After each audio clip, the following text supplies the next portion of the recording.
Fala pessoal do mundo do Dev, sejam muito bem-vindos! Hoje a gente vai mergulhar num assunto que, sério, faz toda a diferença entre um CSS amador e um código profissional. A gente vai ensinar o nosso CSS a entender o contexto da página.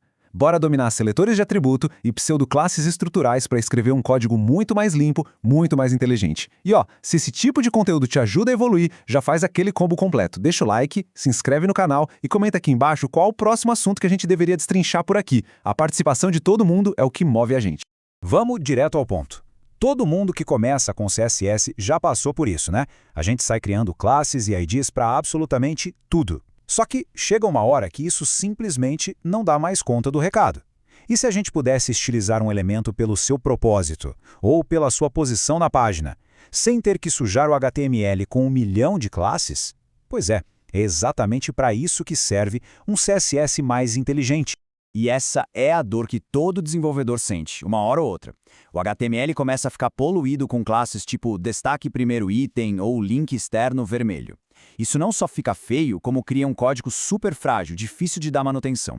A boa notícia é que tem um jeito muito mais elegante, muito mais poderoso de resolver isso, usando só o poder do CSS. E a nossa primeira ferramenta nessa jornada são os seletores de atributo. Com eles, a gente consegue aplicar estilos baseados no que um elemento significa, na função dele, e não só num nome de classe que a gente inventou.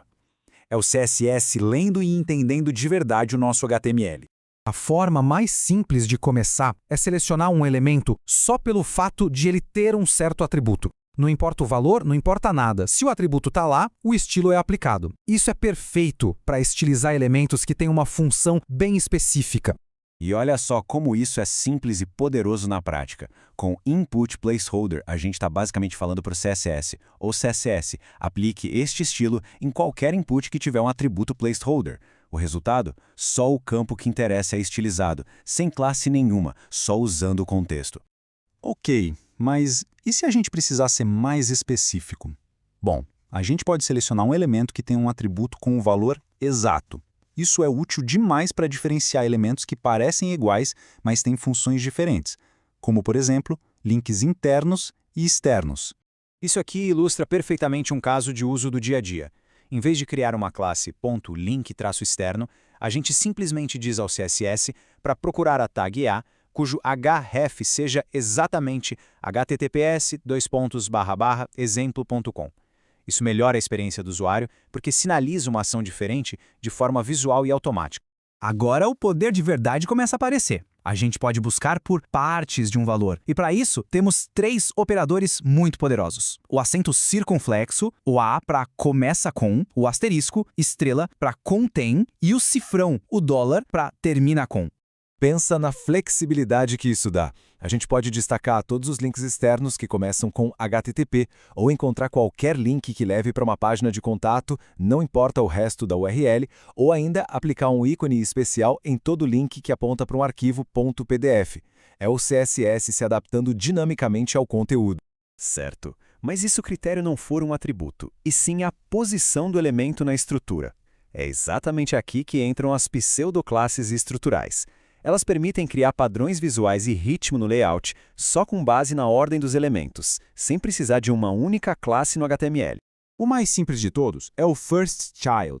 E como o próprio nome já diz, ele seleciona especificamente o primeiro elemento dentro de um container. É perfeito para dar um destaque inicial, sabe? Tipo no primeiro item de uma lista ou num título de seção.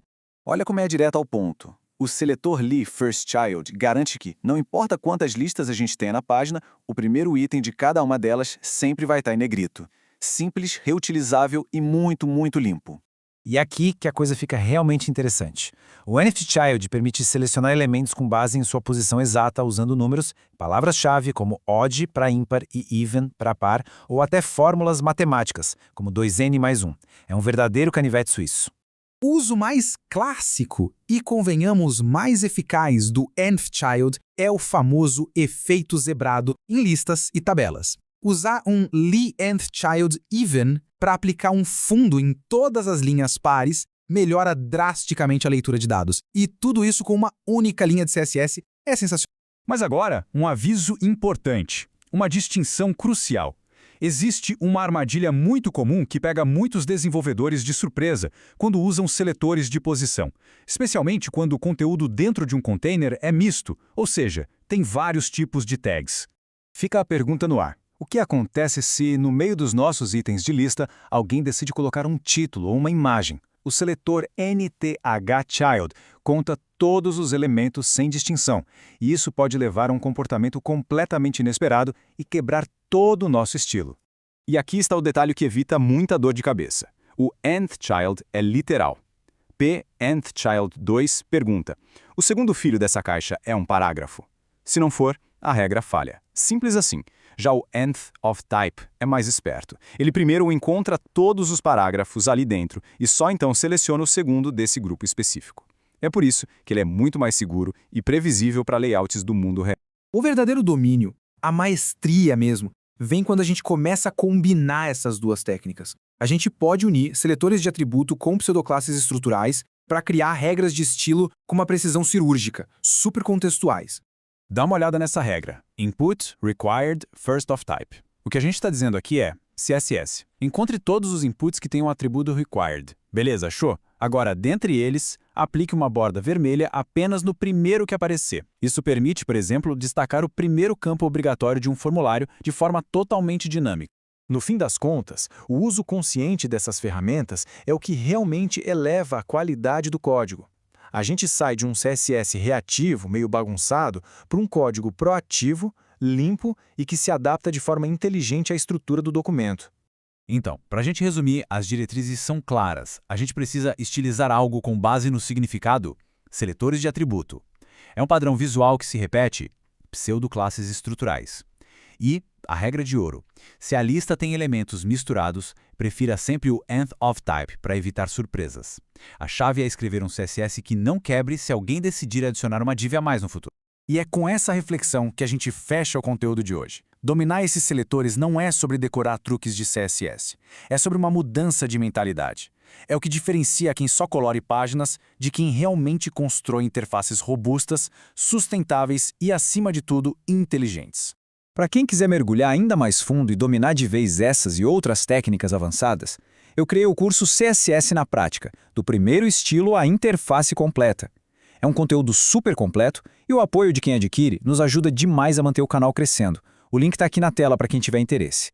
E claro, o Mundo do Dev é um projeto independente, feito com muito carinho. Para quem quiser e puder apoiar diretamente o nosso trabalho, pode usar a chave Pix que está aparecendo aí. Qualquer contribuição ajuda a gente a criar mais materiais como este. Muito obrigado pelo tempo e pela atenção de todo mundo e a gente se vê na próxima.